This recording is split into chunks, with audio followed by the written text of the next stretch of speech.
Well, good afternoon, and welcome to our timing and synchronization track. So I have bad news and good news. The bad news is that our first speaker, Gerard Goujon, is taken ill and will not be able to present. The good news, especially for the second speaker, is that one of the co-chairs of this track, particularly the one who is not me, is a co-author of that paper and also is Gerard's supervisor. So we will have a presentation on, it would be nice if I had some more light up here. Okay, so let me read my notes here. I can tell you the title. Okay, yes, so the title is Refurbishment of the ESRF Accelerator Synchrotron, and it will be presented by Nicolas Janvier, who is the co-author. Nicolas is head of the electronics unit at ESRF, and obviously also a co-chair of the timing and synchronization track. Nicolas. Thank you, Eric, for the introduction. I'm happy to introduce you with the project status of the ESRF Accelerator Synchronization System refurbishment using the White Rabbit technology. So as the outline of the presentation I will give, just a short reminder that I should try to keep within 30 minutes. That will be a bit of a challenge for me. To start with, a short reminder of what the aim of a timing system for synchrotron is. So it's aiming to provide the gun trigger at the right time. That means fully synchronized with the RF frequency, which is at the ESRF of 352 MHz. In order, at the end, to be able to fill the storage ring with bunches at the right location, some 50 milliseconds later. The timing system should also take care of everything in between, and mean transfer location, injection in between the gun and the storage ring. The start of the sequence is given by the so-called T0 that you will find later in the presentation, which is a trigger provided by the power supplies of the booster magnet when the energy is at a low level. As of today, our system is based on a top-down architecture. The bunch clock, which is the main sequencer, is driven by the RF, the analog RF. And the triggers are distributed by the bunch clock via copper links to the equipment and the station in the facility. The design is dating a bit. Okay, it has been developed in the 90s, early 90s, when the ESRF was built, and is becoming obsolescent. Just some more information.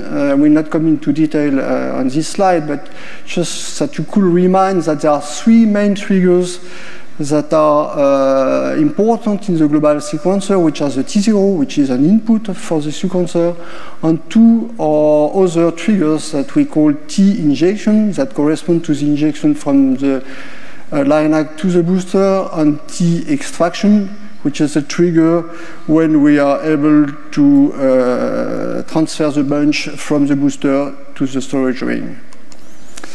Why a new system at the ESRF? So the present system is proven to be highly reliable. That means that we are not able to identify issue in operation due to the timing system, which is to be noticed.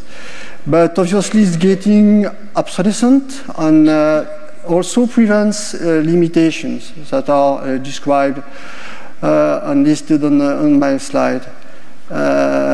For example, there is no precise time stamping capability, and also each time we need to add a new signal for the operation, we need to add a cable, so that at the end you can see in the pictures that that could lead to difficult situation.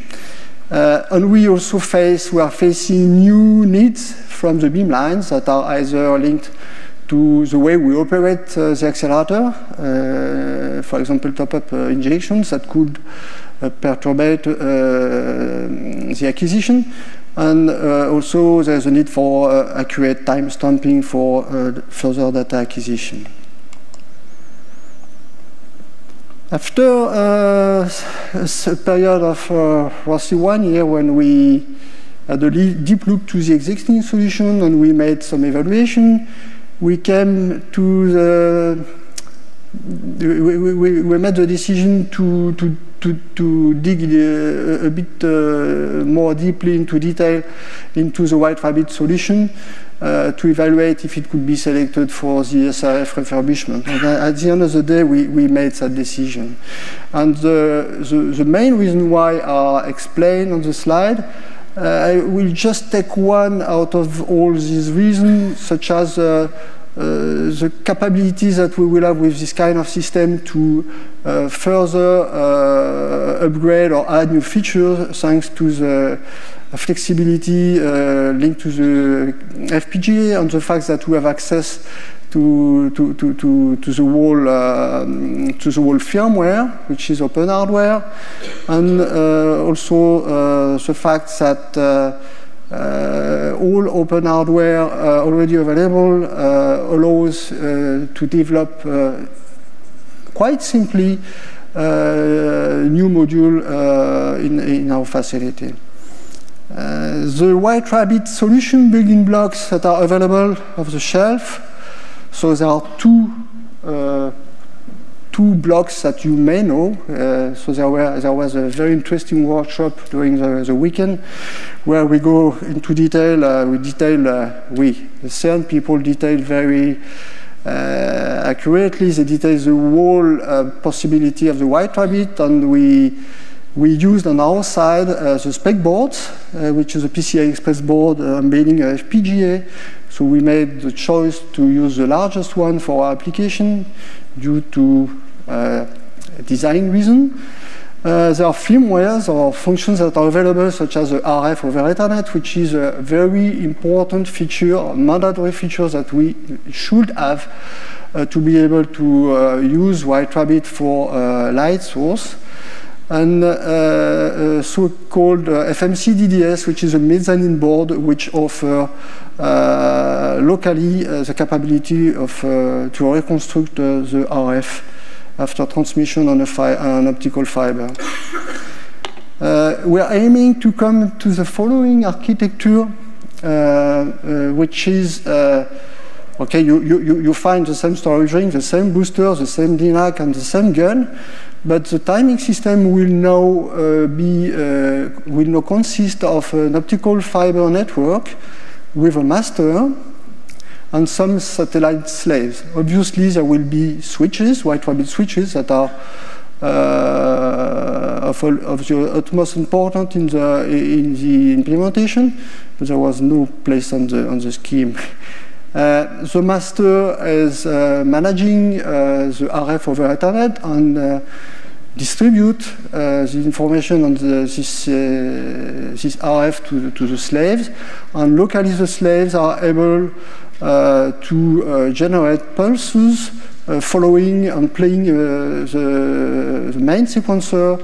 All the slaves are playing locally the same sequencer, which is quite a big difference between from the situation we had previously, where the sequencer was on the top of the architecture and the bunch clock. So the bunch clock is now distributed everywhere. Okay. So to implement such architecture, we made the decision to develop a new hardware fitting our needs. With the following specification. We want to have a unique module for, I think maybe this is not the last slide, okay. We would like to have a unique module for master and slave. With the idea to be able to implement the already existing sequencer, which is linked to the way we operate the accelerators. The module should provide as many outputs per module as possible, which is, I would say, the main reason why we developed this module, because the available hardware as of today is able to, such as the DDS FMC, is just able to deliver one output. And the architecture should be distributed, so we have to develop firmware so that the system is performing well in our facility. Another specification which is very important for us is that we'd like to be able to hot plug a new module in a running network without issues. So we came to the development of such modules that we called WIST. That means White Rabbit Synchronization and Timing module.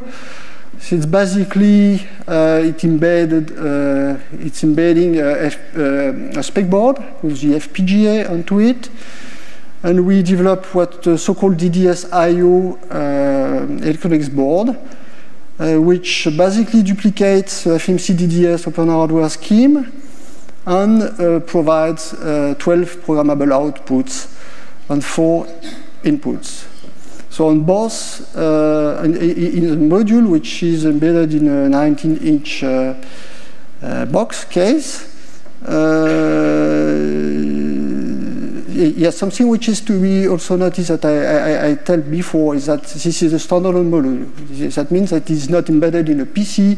It's fully autonomous, connected to the only connected to the White Rabbit network through the optical fiber, but not connected to the general network of the company, nor connected into a PC.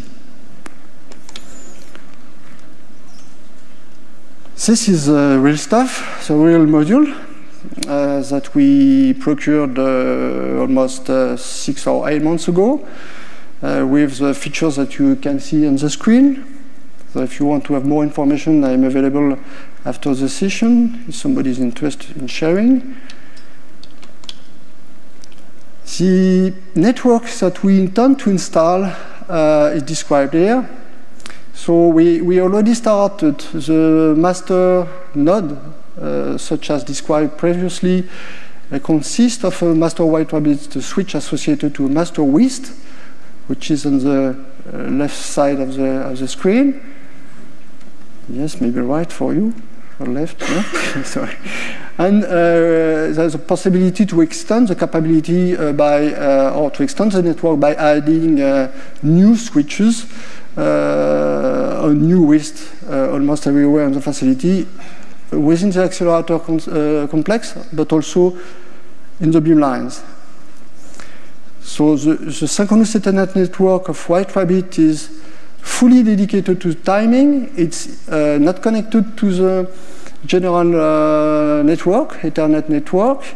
It's managed through a specific server with specific Tango device servers that allow the network monitoring and also the configuration of outputs at each level of the network for each node.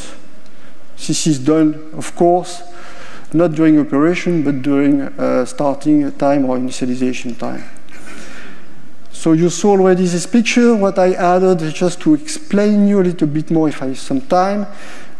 So the result is the same, but the way it works is quite different from previously.